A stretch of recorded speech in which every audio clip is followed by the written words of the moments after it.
O sertão de 1927 era uma terra onde a escuridão reinava absoluta. Não apenas a escuridão das noites sem lua, mas a escuridão da ignorância, do medo, da opressão que esmagava os pobres sobre as botas dos coronéis. Era um lugar onde a palavra escrita tinha menos valor que uma bala de rifle, onde assinar o próprio nome era um luxo reservado aos poderosos. Foi nesse cenário de desolação que chegou Helena Rodrigues, uma jovem de 24 anos, magra como um galho de caatinga, mas com olhos que brilhavam como estrelas no céu do agreste. Vinha da capital, Recife, enviada pelo governo estadual com a missão impossível de levar educação aos confins do sertão pernambucano. A vila de Pedra Branca era pouco mais do que um punhado de casa de taipa espalhada ao redor de uma igreja sem padre e uma praça sem árvores.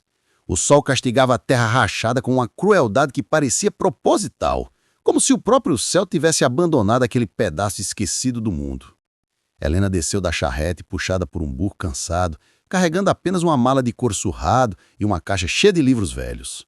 Os moradores observavam daquela menina franzina, vestida com um vestido simples de algodão cru, chapéu de palha protegendo o rosto delicado do sol impiedoso. "Professora?" perguntou uma mulher idosa, a única que teve coragem de se aproximar. "A senhora é mesmo a professora que mandaram?" "Sou sim, dona. Meu nome é Helena. Vim para ensinar as crianças a ler e escrever." A velha balançou a cabeça com uma mistura de admiração e pena. "Deus tenha misericórdia da senhora, menina. Essa terra não é lugar para gente letrada, não. Aqui só sobrevive quem sabe atirar, não quem sabe ler." Mas Helena não tinha vindo de tão longe para desistir diante das primeiras palavras de desânimo. Havia deixado para trás uma vida confortável, um noivado arranjado com um comerciante rico, a segurança de uma família tradicional, tudo isso porque acreditava que a educação podia mudar o destino das pessoas, especialmente das crianças que nasciam condenadas à ignorância e à miséria. "Onde posso encontrar o prefeito?" perguntou Helena, tentando manter a voz firme apesar do cansaço da viagem. "Prefeito?" A velha riu amargamente. "Aqui não tem prefeito não, minha filha. Quem manda é o Coronel Demétrio Cavalcante. E ele não gosta muito de gente vinda de fora, especialmente mulher que vem com ideia de ensinar coisa." Os primeiros dias de Helena em Pedra Branca foram uma lição de humildade e obstinação. A escola que lhe destinaram era um casebre abandonado, com teto furado, chão de terra batida e nenhuma única cadeira. As paredes de taipa estavam cobertas de rachaduras e o vento entrava por todos os lados, trazendo poeira vermelha que cobria tudo. Mas Helena não se intimidou. Com suas próprias mãos varreu o chão, tapou alguns buracos nas paredes com barro fresco e improvisou bancos com tábuas velhas que encontrou abandonadas. Pendurou um quadro negro, feito de uma tábua, pintada com carvão moído, e arranjou giz, ralando pedras brancas do riacho. No primeiro dia de aula, apareceram apenas 5 crianças. Eram franzinas, com barrigas inchadas pela fome, roupas remendadas 1000 vezes, pés descalços, cobertos de feridas. Mas tinham nos olhos aquela curiosidade infantil que nenhuma miséria consegue apagar completamente. "Bom dia, crianças", disse Helena com um sorriso que escondia a tristeza que sentia ao ver aquelas condições. "Quem aqui sabe escrever o próprio nome?" Silêncio. As crianças se entreolharam envergonhadas. "Não tem problema. É para isso que eu estou aqui. Vocês vão aprender a ler, a escrever, a fazer contas. Vão poder um dia ler uma carta, assinar um documento, entender o que está escrito nas placas das cidades." Um menino de uns 8 anos, de cabelos desgrenhados e olhos espertos, levantou a mão. "Para que serve saber ler, professora? A gente planta, colhe, cuida do gado. Ninguém aqui precisa de letra." "Precisa sim, meu filho, porque quem não sabe ler pode ser enganado, pode assinar um papel sem saber o que está escrito, pode perder suas terras, sua casa, seu trabalho, sem nem entender como." As semanas passaram e o número de alunos foi crescendo. 10, 15, 20 crianças. Helena ensinava de manhã e à tarde, sob o calor escaldante, com uma paciência infinita. Inventava músicas para ensinar o alfabeto, desenhava as letras na terra com gravetos, usava pedras para ensinar matemática. Mas não eram só as crianças que aprendiam. À noite, escondidos da vista dos jagunços, alguns adultos vinham pedir para aprender também. Homens e mulheres de 40, 50 anos, que nunca tinham segurado um lápis na vida. Vinham com vergonha, mas com determinação. Foi numa dessas noites que Helena conheceu Severino, um lavrador de meia idade, viúvo, pai de 3 de seus alunos. Era um homem de poucas palavras, mãos grossas de tanto trabalhar na roça, mas havia nele uma dignidade que impressionava. Professora, eu queria aprender a escrever o nome dos meus filhos, disse ele tirando o chapéu de palha com respeito. Quando a mãe deles morreu, não consegui nem assinar o atestado de óbito. Tive que fazer um X no papel, como se fosse um animal marcando o lugar. Helena sentiu um aperto no coração. Venha, seu Severino, vou ensinar o senhor não só a escrever o nome dos seus filhos, mas a ler também. Durante 3 meses, Helena trabalhou incansavelmente. Via os rostos das crianças se iluminarem quando conseguiam ler a primeira palavra. Ouvia o orgulho na voz de Severino quando conseguiu finalmente escrever José, Maria, Antônio, os nomes dos seus 3 filhos. Mas a felicidade não duraria muito. O coronel Demétrio Cavalcante observava tudo de longe, com crescente irritação. Para ele, gente letrada era gente perigosa, gente que podia questionar, que podia entender contratos, que podia se rebelar. Numa manhã de setembro, 3 jagunços apareceram na escola durante a aula. Eram homens brutais, com cicatrizes no rosto, armas na cintura e olhares que não escondiam as más intenções. A aula acabou, disse o maior deles, um sujeito que chamavam de Berro Grande. O coronel mandou dizer que não quer mais essa escola funcionando. Helena se colocou na frente das crianças, o coração disparando, mas a voz firme. Essa escola foi autorizada pelo governo. Vocês não têm direito de fechá-la. Governo? Aqui o governo é o coronel. E ele mandou fechar, então vai fechar. Eu não vou fechar. Estas crianças têm direito à educação. O jagunço deu 2 passos em direção a Helena, a mão no cabo do revólver. Mocinha, você é nova e bonita demais para morrer tão cedo. Faz o que a gente está mandando e volta para sua cidade. Foi então que Severino, que estava do lado de fora, entrou na escola. Deixa a professora em paz. Ela não está fazendo nada de errado. Cala a boca, Severino, ou você vai se juntar com sua mulher no cemitério. Mas Severino não se calou. A professora está ensinando nossos filhos. Ela está fazendo o que o governo devia fazer há muito tempo.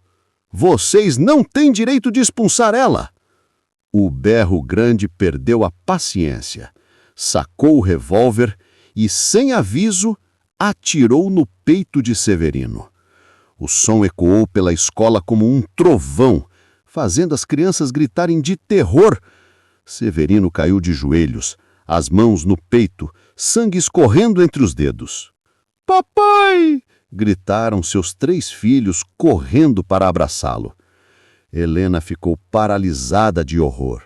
Nunca tinha visto um homem ser morto na frente dela. Seus joelhos tremiam, sua visão ficou turva, mas alguma coisa dentro dela, talvez a mesma obstinação que a trouxera até ali, a manteve de pé. Vocês mataram um homem inocente, conseguiu dizer a voz embargada. E vou matar mais se essa escola não fechar, respondeu Berro Grande friamente. Você tem até amanhã para ir embora de Pedra Branca. Se ficar, vai morrer igual a ele. Os jagunços saíram, deixando Severino agonizando no chão da escola, cercado pelos filhos que choravam desesperados. Helena se ajoelhou ao lado dele, tentando estancar o sangue, mas sabia que não havia nada a fazer. A bala tinha perfurado o pulmão. "Professora", sussurrou Severino com dificuldade. "Não, não desiste. Meus filhos precisam aprender." Foram as últimas palavras dele. Morreu ali, no chão daquela escola improvisada, cercado pelas crianças que tanto queria ver educadas. O enterro de Severino foi uma das coisas mais tristes que Helena já tinha presenciado. O caixão simples de madeira bruta, a viúva inexistente para chorar sua morte, apenas os 3 filhos órfãos e alguns vizinhos que vieram escondidos, com medo de represálias do coronel. Naquela noite, Helena não conseguiu dormir. Ficou na pequena casa que lhe haviam cedido, olhando para o teto esburacado, ouvindo os grilos cantarem lá fora. Pensava em Severino, em seus filhos, em todas aquelas crianças que nunca teriam a chance de aprender se ela desistisse. Mas o que podia fazer? Era uma mulher sozinha, sem armas, sem poder, contra um coronel que manda matar como quem pisa numa formiga.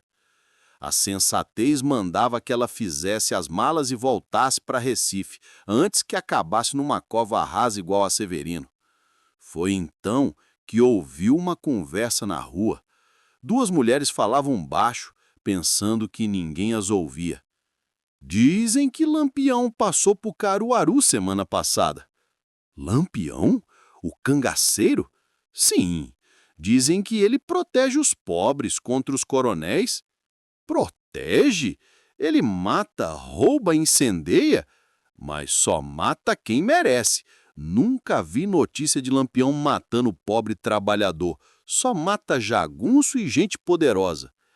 Helena ficou em silêncio, processando o que tinha ouvido. Lampião? Virgulino Ferreira da Silva, o homem mais procurado do Nordeste, temido por uns, admirado por outros. Diziam que era cruel, sanguinário, que não tinha piedade. Mas também diziam que protegia os fracos, que vingava injustiças, que desafiava os poderosos. Seria possível pedir ajuda a um bandoleiro, a um criminoso, a um homem fora da lei? Durante dias, Helena ponderou. Continuou dando aulas, apesar das ameaças. Berro Grande voltou 2 vezes para intimidá-la, mas ela se recusava a partir. Os moradores sussurravam que ela era louca ou corajosa demais para seu próprio bem. Foi numa tarde, quando uma menina de 7 anos chegou na escola com um rosto inchado, tinha sido espancada por um jagunço porque o pai dela devia dinheiro ao coronel, que Helena tomou sua decisão. Procurou um velho na vila chamado Zé Matuto, conhecido por ter contatos com cangaceiros que passavam pela região. Era um homem de confiança que vendia mantimentos e informações para quem pagasse bem. "Seu Zé, preciso falar com o Lampião." O velho quase cuspiu a cachaça que estava bebendo. "Professora, a senhora enlouqueceu. Lampião não é gente que se procura assim, não. Eu sei quem ele é. E sei que ele está por perto. Preciso de ajuda." "Ajuda para quê?" "Para fazer justiça." Zé Matuto estudou o rosto daquela moça franzina, viu a determinação que queimava nos olhos dela e suspirou. "Moça, Lampião não é salvador. Ele é cangaceiro, mata gente. Eu sei, mas quem mais pode enfrentar o coronel Demétrio? A polícia comprada por ele, o governo não se importa com o que acontece aqui. Severino morreu porque me defendeu. Quantos mais vão morrer?" O velho ficou em silêncio por um longo momento. Finalmente, acenou com a cabeça. "Tá certo. Vou mandar um recado, mas não garanto que ele venha. E se vier, não garanto que você vai gostar do que vai acontecer." Não preciso gostar, só preciso que estas crianças possam aprender em paz. 3 dias depois, numa noite sem lua, Helena foi acordada por uma batida na porta. Quando abriu, encontrou um homem baixo, de olhos pequenos e penetrantes, vestindo roupa de couro enfeitada com moedas de ouro. Atrás dele, vultos armados se moviam na escuridão. "Professora Helena?", disse o homem com voz calma, mas carregada de autoridade. "Sou Virgulino. Disseram que a senhora queria falar comigo." Helena sentiu o coração disparar. Ali estava ele, o lendário Lampião, o rei do cangaço, parado na porta de sua casa como se fosse um vizinho vindo pedir açúcar emprestado. "Entre, por favor, mas venha sozinho." Lampião fez um sinal para seus homens ficarem do lado de fora e entrou na pequena casa. Sentou-se numa cadeira de imbira, tirando o chapéu enfeitado e colocando sobre a mesa. "Então me conte, professora, o que é que uma moça letrada da capital quer com um cangaceiro?" Helena respirou fundo e contou tudo: a chegada à vila, as aulas, o crescimento da escola, a ameaça dos jagunços, a morte de Severino, o espancamento da menina e o terror que o coronel Demétrio impunha sobre os moradores. Lampião ouviu tudo em silêncio, seus olhos pequenos fixos nela, sem demonstrar emoção. Quando ela terminou, ele ficou alguns minutos pensativo. "Professora, a senhora sabe quem eu sou?" "Sei, é o homem que todos temem." "Não é só isso. Sou bandido, assassino, ladrão. Já matei muita gente, já queimei muita fazenda, já fiz muita mãe chorar. Eu sei, mas também sei que o senhor tem um código, que protege os pobres, que não mata inocentes." Ele sorriu pela primeira vez, um sorriso pequeno, mas genuíno. "A senhora leu isso em algum livro?" "Ouviu dos moradores. Eles falam do senhor com medo, mas também com respeito. Dizem que quando o Lampião passa, os coronéis tremem." "E a senhora quer que eu faça o coronel Demétrio tremer?" "Quero que a senhora faça justiça. Severino morreu porque queria que seus filhos aprendessem a ler. Uma criança foi espancada porque o pai é pobre.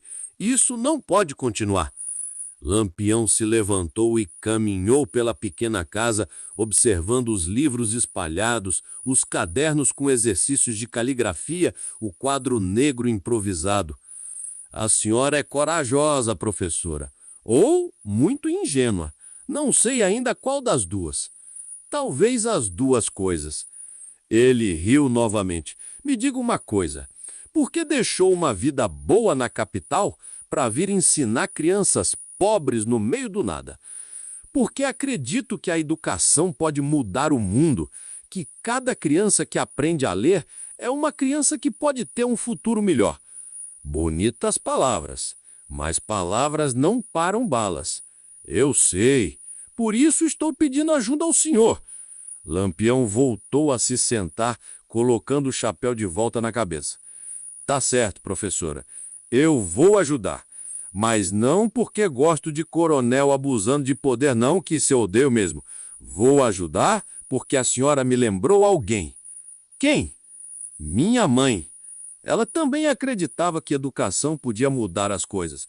Morreu analfabeta, mas sempre disse que se eu aprendesse a ler, seria alguém na vida." Ele sorriu ironicamente.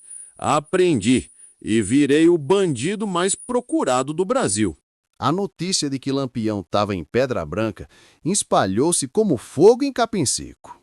O coronel Demétrio, ao saber disso, reuniu todos os seus jagunços, mais de 30 homens armados, e se trancou na fazenda, preparando-se para um cerco. Mas Lampião não atacou imediatamente. Passou 3 dias observando, estudando os movimentos dos jagunços, conhecendo o terreno, planejando cada detalhe. Helena continuou dando aulas, mas agora sob a proteção discreta de alguns cangaceiros que vigiavam os arredores. Na quarta noite, Lampião reuniu seu bando e traçou o plano. Não atacaria a fazenda. Isso seria um massacre de ambos os lados. Em vez disso, cortaria os recursos do coronel um por um. Primeiro, incendiaram um armazém onde Demétrio guardava as colheitas que roubava dos pequenos agricultores. As chamas subiram alto na noite, iluminando o céu como um segundo sol vermelho. Os jagunços correram para apagar o fogo, mas era tarde demais. Anos de estoque viraram cinzas. 2 dias depois, libertaram todo o gado da fazenda, centenas de cabeças que foram distribuídas entre os moradores pobres da região. Demétrio viu seu patrimônio sendo carregado pelos mesmos homens que ele explorava há décadas. No terceiro golpe, interceptaram uma caravana que trazia armas e munição para os jagunços. Lampião não matou ninguém, apenas tomou todas as armas e as distribuiu entre os moradores que quisessem se defender. O coronel estava ficando desesperado. Mandou mensagens para outros coronéis pedindo reforços, mas ninguém queria enfrentar Lampião. Tentou subornar a polícia para atacar o bando, mas os soldados tinham mais medo do cangaceiro do que do patrão. Foi então que Demétrio cometeu seu erro fatal. Mandou Berro Grande e outros 5 jagunços capturarem Helena, pensando que Lampião recuaria se tivesse a professora como refém. Era uma manhã de outubro, quando os jagunços invadiram a escola durante a aula. As crianças gritaram de terror ao verem aqueles homens armados entrando. Helena se colocou na frente delas, os braços abertos. Se vierem buscar alguém, levem só a mim. Deixa as crianças em paz. É você mesmo que a gente quer, disse Berro Grande com um sorriso cruel. O coronel quer conversar com você. Mas antes que pudessem tocá-la, tiros ecoaram do lado de fora. Corisca e Volta Seca tinham seguido os jagunços e armaram uma emboscada na entrada da vila. O tiroteio durou menos de 10 minutos. Quando o silêncio voltou, 3 jagunços estavam mortos, 2 feridos e Berro Grande havia fugido de volta para a fazenda. Lampião chegou logo depois, verificando se Helena estava bem. Professora, agora não tem mais volta. O coronel tentou pegar você. Isso significa guerra aberta. Eu não queria que chegasse a tanto. Chegou e agora vou terminar o que comecei. Naquela mesma tarde, Lampião fez algo inusitado. Mandou um recado para o coronel Demétrio, não uma ameaça, mas um ultimato. Coronel, você tem 2 escolhas. Primeira, sai de Pedra Branca, deixa suas terras para os trabalhadores que você explorou a vida toda e eu deixo você ir embora vivo. Segunda, fica e enfrenta as consequências. O coronel, orgulhoso demais para aceitar a derrota, escolheu ficar. Reuniu os jagunços que ainda tinha e preparou a fazenda para um último confronto. O ataque aconteceu ao amanhecer. Lampião dividiu seu bando em 3 grupos. Um atacaria pela frente, fazendo barulho e chamando a atenção. Outro libertaria os trabalhadores, que viviam praticamente como escravos. E o terceiro, liderado pelo próprio Lampião, entraria pela Casa Grande e capturaria o coronel. A batalha foi intensa, mas rápida. Os jagunços, desmoralizados pelas derrotas anteriores e mal armados, renderam-se facilmente. Apenas Berro Grande resistiu até o fim, morrendo numa troca de tiros com Corisco. Lampião encontrou o coronel Demétrio trancado no escritório, cercado por malas cheias de dinheiro e documentos. O velho estava pálido, suando frio, apontando um revólver com mãos trêmulas. Lampião, podemos fazer um acordo? Tenho muito dinheiro. Não vim pelo seu dinheiro, coronel. Vim pela justiça. Justiça? Você é bandido, não tem moral para falar de justiça. Lampião aproximou-se devagar, sem medo da arma trêmula. Talvez eu seja bandido mesmo, mas nunca matei um homem só porque queria que os filhos aprendessem a ler. nunca espanquei uma criança, nunca roubei a terra de gente que trabalhou nela a vida toda. O coronel tentou atirar, mas o revólver falhou. A munição tinha acabado dias atrás. Lampião desarmou facilmente e empurrou para fora da casa diante de todos os moradores que tinham se reunido. Este homem explorou vocês por décadas, disse Lampião para a multidão. Matou quem resistiu, roubou quem trabalhou, espalhou terror por toda a região.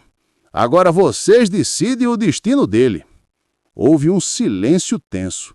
Então, do fundo da multidão, vieram os 3 filhos de Severino. O mais velho, José, tinha apenas 9 anos, mas nos olhos havia uma determinação que ia além da idade. Ele matou nosso pai. Matou porque papai queria que a gente estudasse. Isso não tem perdão. A multidão murmurou em concordância. Outros se juntaram, gritando os nomes de parentes mortos, de terras roubadas, de injustiças acumuladas ao longo de gerações. Lampião olhou para Helena, que tinha chegado acompanhada de suas crianças. Professora, você que começou tudo isso, o que acha que deve ser feito? Helena olhou para o coronel, depois para as crianças e especialmente para os 3 órfãos de Severino. Pensou em tudo que tinha acontecido, na violência que tinha testemunhado, no homem bom que tinha morrido defendendo-a. Não quero mais morte, disse ela finalmente. Já morreu gente demais, mas ele não pode ficar aqui. Precisa pagar por tudo que fez. Lampião acenou concordando. Então vai ser assim. Coronel Demétrio, você vai assinar a transferência de todas as suas terras para os trabalhadores que vivem nelas. Vai devolver tudo o que roubou. E depois vai sair daqui e nunca mais voltar. Se voltar, não vai ser tão sorte na próxima vez. Foi assim que terminou o reinado de terror do coronel Demétrio Cavalcante. Humilhado, despojado de tudo, saiu de Pedra Branca numa charrete velha, levando apenas a roupa do corpo. 3 meses depois, Pedra Branca era uma vila transformada. A escola de Helena tinha agora paredes sólidas, teto novo, bancos de verdade e até mesmo alguns livros novos que tinham chegado da capital. Mais de 50 crianças frequentavam as aulas regularmente e à noite vinham os adultos, sedentos por aprender. As terras que antes pertenciam ao coronel tinham sido divididas entre os trabalhadores. Cada família recebeu seu pedaço de chão para plantar, para criar, para finalmente chamar de seu. Pela primeira vez em gerações, aquele povo conhecia o significado da palavra liberdade. Lampião e seu bando tinham partido 2 semanas após a queda do coronel. Antes de ir, o cangaceiro visitou a escola uma última vez. As crianças, que no início tinham medo dele, agora o cercavam curiosas, querendo tocar nas roupas de couro, nas armas enfeitadas.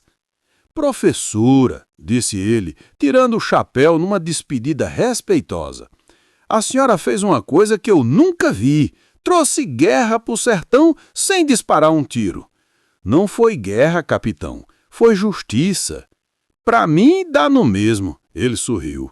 Mas fico feliz que tenha dado certo. Essas crianças vão ter uma chance que eu nunca tive. Que chance? De escolher um caminho diferente do meu. Helena estendeu a mão e Lampião a apertou com respeito. Obrigada, capitão, pelo que fez aqui. Não precisa agradecer, só peço uma coisa. Continue ensinando essas crianças, porque enquanto tiver gente como a senhora plantando conhecimento, vai ter esperança nesta terra árida. Naquela tarde, enquanto o bando de Lampião desaparecia no horizonte sob o sol poente, Helena voltou para sua sala de aula. No quadro negro, escreveu uma frase que Severino tinha dito antes de morrer. A caneta é mais forte que a espingarda. Demora mais para fazer efeito, mas quando faz, muda o mundo. Os filhos de Severino, José, Maria e Antônio, foram os primeiros a copiar a frase em seus cadernos. Escreviam devagar, com dificuldade, mas com determinação. Um dia, eles contariam aos próprios filhos a história de como a professora franzina da capital e um cangaceiro temido se uniram para derrotar um tirano.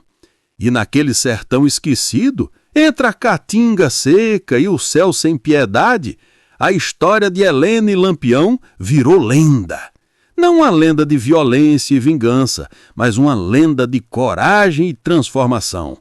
Porque ali, naquela terra árida, tinham plantado a semente mais poderosa de todas, a educação. E no sertão, quando uma semente finalmente brota, nada no mundo consegue impedir que ela cresça.